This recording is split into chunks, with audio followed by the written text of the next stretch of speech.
Hi everyone, this is Cindy from Dear Mom Reads and Writes, coming to you from the same room I did my first video in North Carolina, my second bedroom. So today I did one little hello video last week. I thought I would go ahead and do the newbie challenge. So here we go. Yes, I do have notes in a notepad because that's how I write. So I will be referring to these from time to time. I apologize, but this is what I do. So here we go. Question number 1. Why start this channel?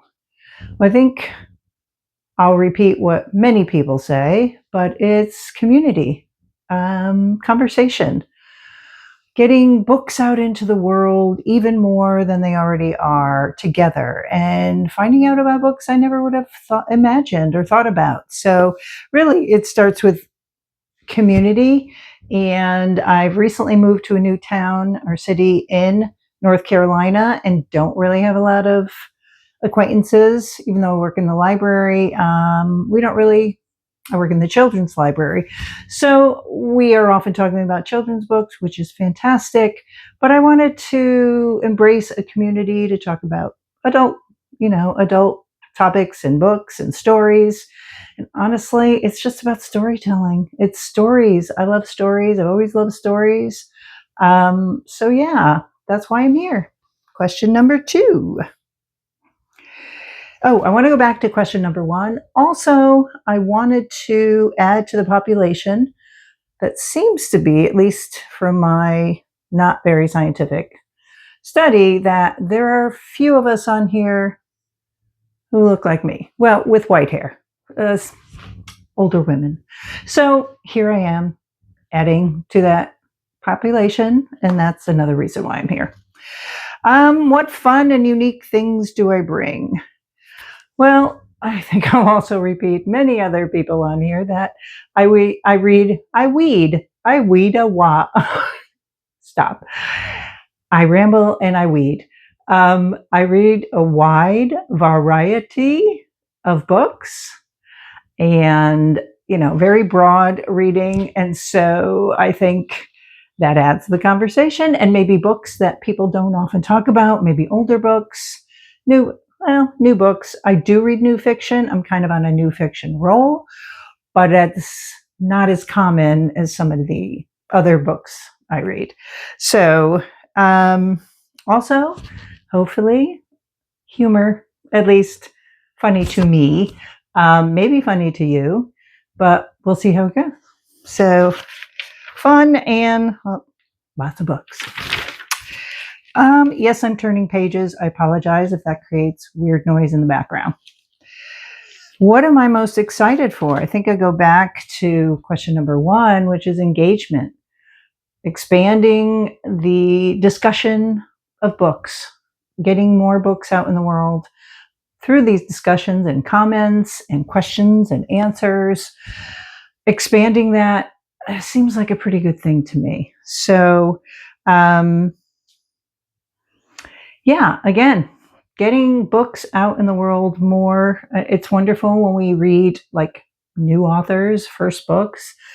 And I think, having been a Booktube fan for a while, there's new authors, thank goodness, that are getting published that maybe I wouldn't have seen, wouldn't have had the exposure, especially in nonfiction, maybe literary fiction sometimes. So that's why.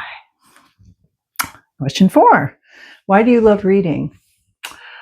I've thought about this question for a long time, and it's hard to answer. I mean, I can't imagine not reading. I've always read books. I've read books in bed, on a train, in a plane, in a house with a mouse. Okay, not a Dr. Seuss. I've read everywhere and always. I can't remember not reading. So it comes down to great stories, right? Whether it's fiction or nonfiction, we love stories. I mean, people were painting stories on caves how many years ago? So it's stories. I'll always love stories. And it's about reading about stories, other lives, lives I couldn't have imagined. So that's what it boils down to. Anyway, moving on. Crinkle, crinkle paper. What series or what book or series got you into reading? It's hard to remember. I really have been reading since early childhood. I would say probably Hans Christian Andersen's fairy tales. They're so beautiful and tragic, and I just adore them. And I know many of them are really kind of sad.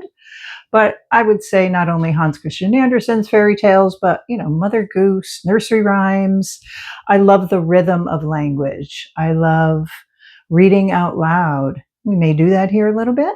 We'll see. I love hearing, just a side note, I was in Ireland about 3 years ago with a dear friend of mine. We've been friends since high school. And at night, every night, we read to each other W.B. Yeats poetry. It was incredible. So I just love language and stories and, nonfiction, so much to learn, so little time. So learning about things I don't know much about or what I thought was absolutely wrong.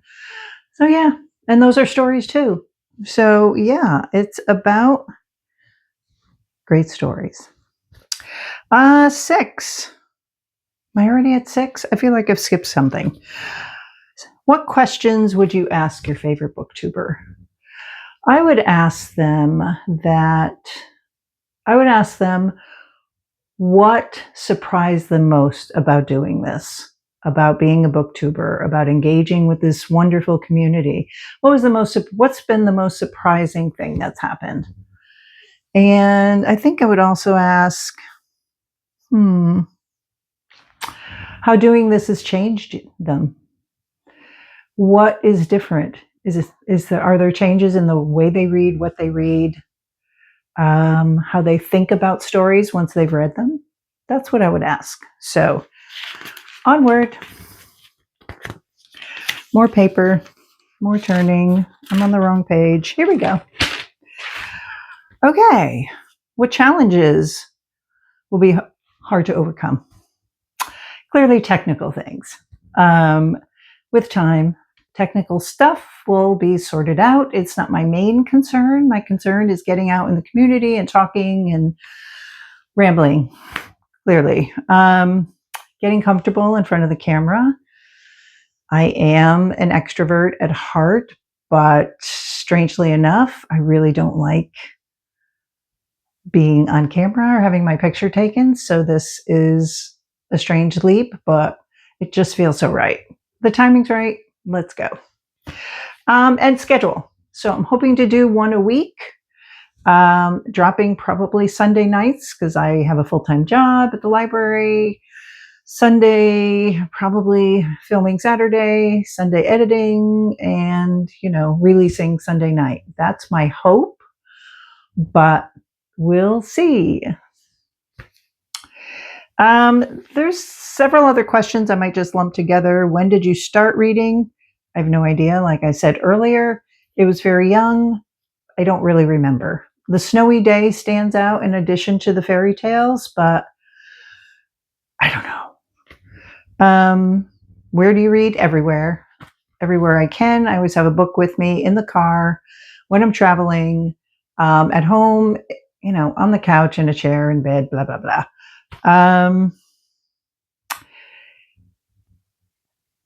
I'm going to just go to what does my book collection look like? I'm going to combine that with what kind of books do you read?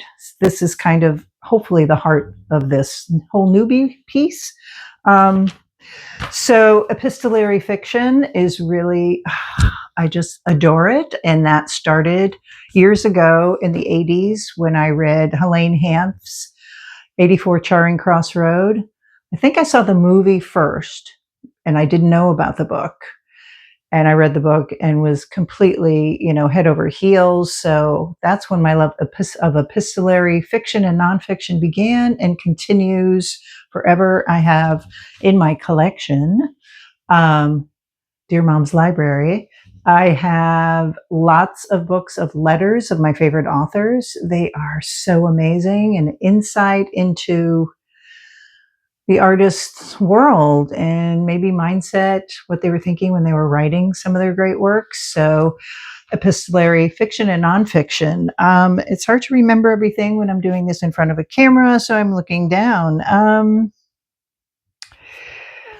I read historical fiction. I love history, so I read historical fiction, the classics. I love nonfiction, as I've mentioned. Besides the epistolary works, I read travel writing. I love travel narratives. I love memoir, nature writing. Those are some of the things. I occasionally read fantasy, just depends. Of course, I read The Hobbit and The Lord of the Rings when I was very young, high school, I guess, and fell in love with those and Tolkien's world. And so I don't read a lot of sci-fi, but I absolutely adore Ray Bradbury. He sort of got cast into that role of a science fiction writer, but all of his work that I've read anyway is really about our humanity. So some sci-fi, I guess, and I can't think of anything else, but it'll come up. So recently I've just read a road trip fiction book that I will talk about soon. So anyway, that is, I think, I've run out of paper, the Newbie Challenge. And I hope that inspires you to come back. And I look forward to taking this trip with you and seeing where it leads. And thank you again. Thank you so much for watching.